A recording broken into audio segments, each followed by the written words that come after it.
We're fortunate enough to have one of them here today, serving as a living, breathing example of the warrior ethos at its best. Rear Admiral Robert Shoemaker spent over 8 years as a POW in Vietnam. He actually coined the phrase, the Hanoi Hilton. Please stand up and be recognized for your bravery and service.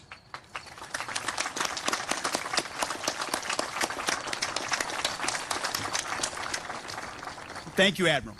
I hope someday my kids and grandkids come to understand what that would take. The sheer courage, the fortitude it would take. Most Americans, I can't fathom. But we have such men. And may we always honor and recognize them. Thank you.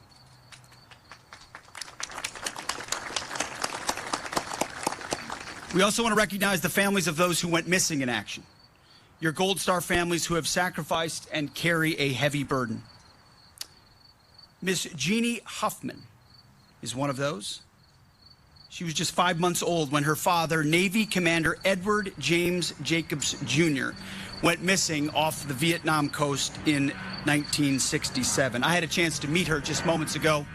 She gave me her father's bracelet. This year, she designed our National POW MIA Recognition Day poster, a copy of which is on your program.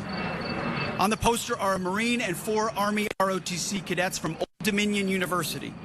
They're in period uniforms, all pointing in one way or another, binoculars, compass, radio, all pointing to the way home. All of the cadets are here and represent the future of the warrior ethos. Welcome to all of them. And to Jeannie. Jeannie, if you would stand, please. Thank you very much.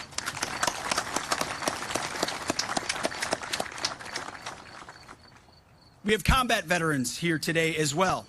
You have a unique perspective. You all served alongside those who went MIA, shoulder to shoulder, and you long for your brothers in arms to return home. Thank you for your service and your unfailing devotion. And thank you to the ambassadors and defense attachés that are here today as well. Your partnership and cooperation with other nations helps ensure we find and recover our warriors in far-flung nations. I've met many of you, and that persistence and dedication on the ground ultimately is what culminates in these returns and these remains. At the Department of War, we are working every day to restore the warrior ethos. And one of those elements, core elements of the warrior ethos, is I will never leave a fallen comrade. It is our sacred duty to uphold that ethos and ensure that we return whenever possible and until the end every fallen hero.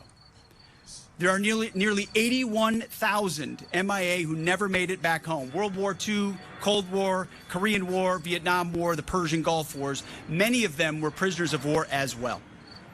And it's our mission to deliver a final answer to the families who lie awake asking God for the return of their loved one. Again, most of us cannot imagine. It's our mission to return them to American soil and provide a final resting place here at home for the heroes who fought for their country.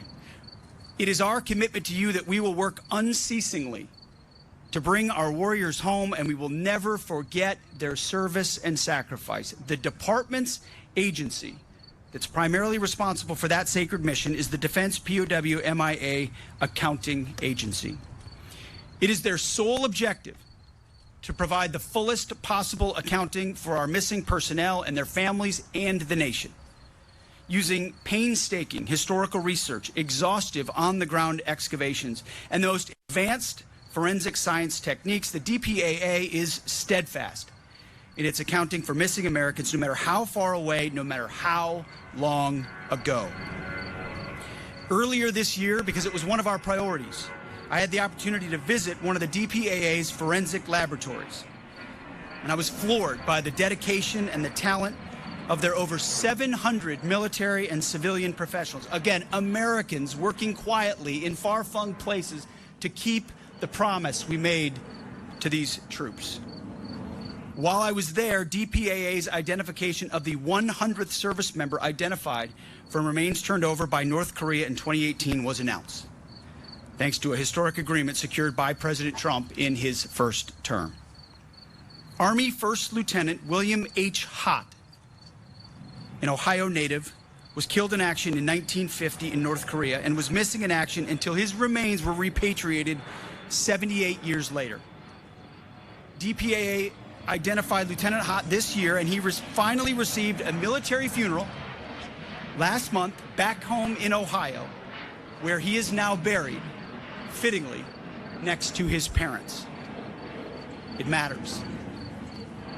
Over the years, the DPAA has returned the remains of thousands of Americans to their families, given them long-sought answers and some semblance of closure, and the opportunity to finally lay their loved ones to rest. So far this fiscal year, DPAA has identified 220 personnel, an unprecedented number, including 157 from World War II, 55 from the Korean War, and 8 from Vietnam. One of those recently identified was Navy Captain Thomas Shurich of Norfolk, Nebraska. He was killed during the Vietnam War conducting a night strike mission over northern Vietnam. After decades of investigations yielding no results, a recovery team last year recovered material evidence and human remains from a remote and overgrown crash site. DPAA analyzed the remains and identified the captain this past April. His funeral will be in this November, at Arlington National Cemetery.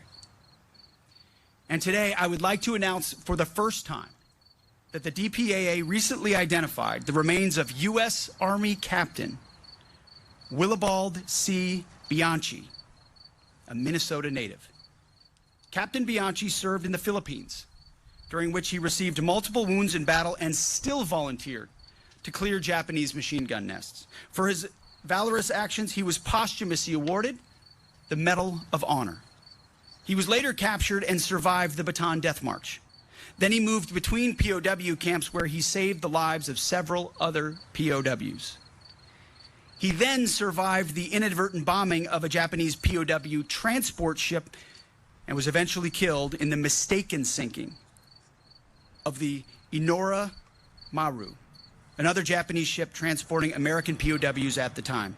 Bianci's accounting is part of the DPAA's laboratory's Inora Maru project, which aims to identify the 431 unknowns associated with the ship's sinking. Thanks to their steadfast work, Captain Bianci will be coming home to his family in New Ulm, Minnesota. We'll finally be able to give him the burial he deserves 80 years later. We are privileged this beautiful morning to have Captain Bianci's family with us. If you would, please stand.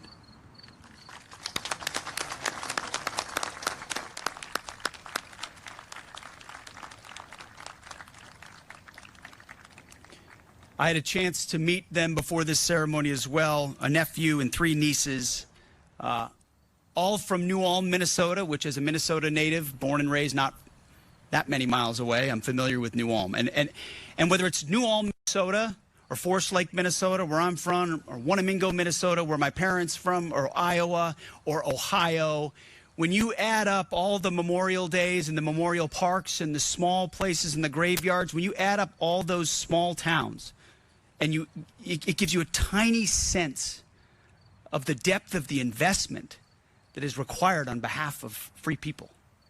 So today we honor New Ulm, and we should, and it'll go back to the town, and that will be properly. But may we remember every single New Ulm, every single Wanamingo, every single Forest Lake across our entire country, and those who left those small towns and big towns to serve our nation. We've also accounted for many other war heroes this year, too many to list, but each of them represents a soul, a life given for the sake of our country. Each of these identifications means that we can eventually properly honor a warrior who died for his brothers in arms and his fellow Americans.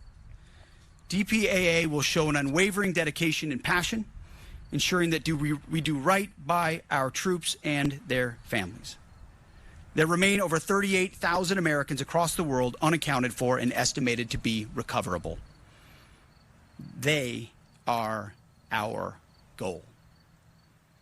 Their Gold Star families still carry a void in heart and mind that passes from generation to generation. That is my commitment to you on behalf of the entire War Department. We will never stop. We will never cease. We will never give up the final commitment to the final act of the greatest Americans. Prisoners of war, those missing in action, and their families have borne the greatest sacrifices for our country that we can imagine. We owe them an immeasurable debt. They gave the greatest possible sacrifice you could give on the altar of freedom. We will never leave them, and we will not forget them.